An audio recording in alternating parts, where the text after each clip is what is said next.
Hey, what's going on, Miami Dolphins fans? Welcome back to the Fins Up Network. It's Ben Morgan, and we just witnessed the Miami Dolphins get a Week 1 victory over the New England Patriots by the score of 20-7. And in today's recap, going to break down the game by giving my top takeaways, but I want to hear from you as well. Make sure you drop your top takeaways in the comments below from the Dolphins' 20-7 victory. And let's get things rolling because one of my top takeaways is Week 1 rust.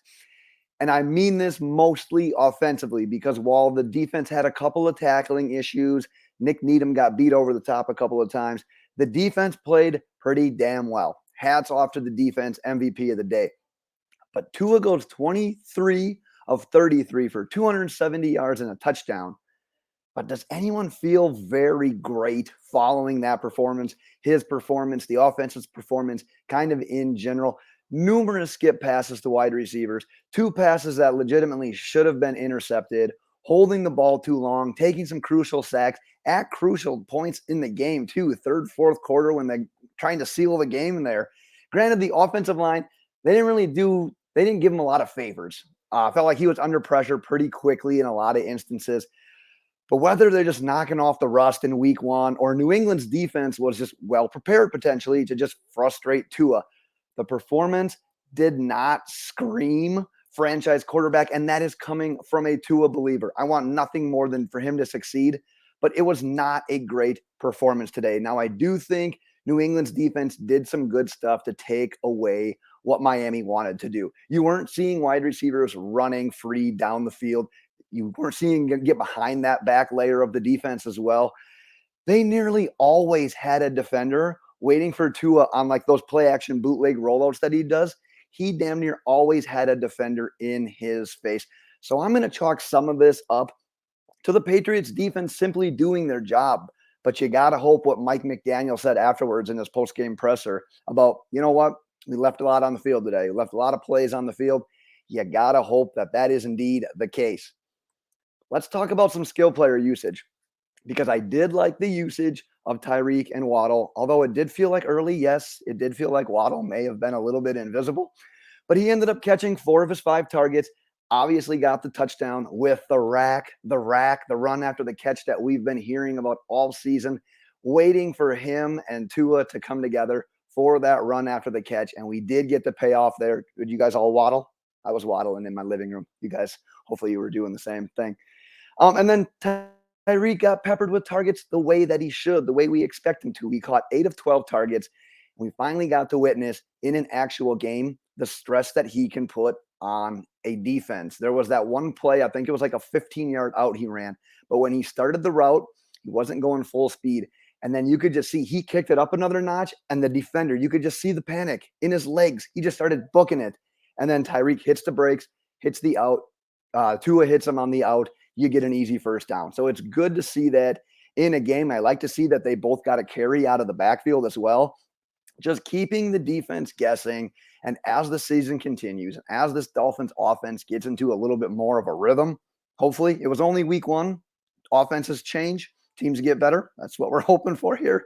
This kind of stuff is just going to be more and more important as well.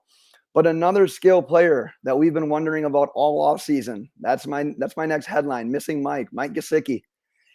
Let's just say if a casual NFL fan, a non-Miami Dolphins fan was watching that game, they would not know who Mike Gesicki is. They wouldn't know that he is a player for the Miami Dolphins. He caught his lone target for 1 yard. And outside of that, the thing that stood out the most, he was flagged for the false start penalty. That's literally what he'll be remembered for in this game. So who knows if that's just because of how today's game plan worked itself out. We've seen George Kittle kind of have hot, cold streaks and weeks in the past in the 49ers offense in the past.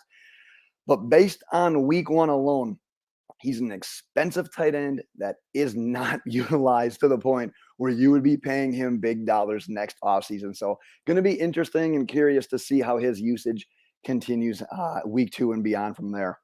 But let's talk a little bit of defensively because you could argue that Jevon Holland, Brandon Jones were Sunday's MVPs. Obviously, Holland was in the right spot at the right time with the interception he had on the ball that Howard tipped away, the 50-50 ball to DeVante Parker. Oh, if that didn't make you feel great as a Dolphins fan, getting to watch Parker and Howard go up for that, and then Howard getting the tip and Holland getting the interception. Chef's kiss. That was beautiful. But Brandon Jones, what an animal. He led the team with 11 total tackles, and he had the defensive play of the game with that strip sack, which Melvin Ingram ended up scooping and scoring and finishing on. But Brandon Jones, I mean, he was up in the box constantly, making run stops near the line of scrimmage. He did well in coverage throughout the game. He times his blitzes perfectly on that strip sack. Go back and watch that. That he disguised that so well. Gets up to the line of scrimmage basically as the ball is being snapped. Mac Jones never sees him coming.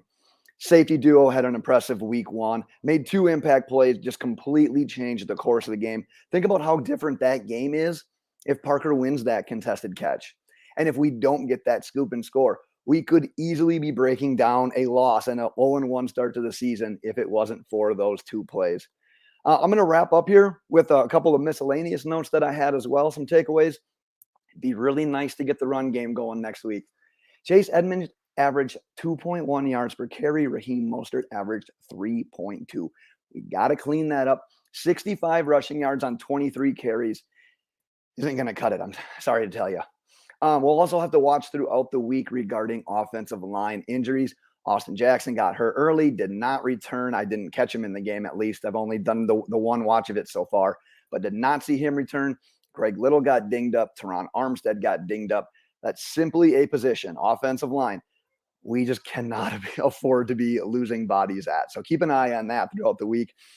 And I would be doing a disservice to Kader Kohou if I didn't mention him in today's video.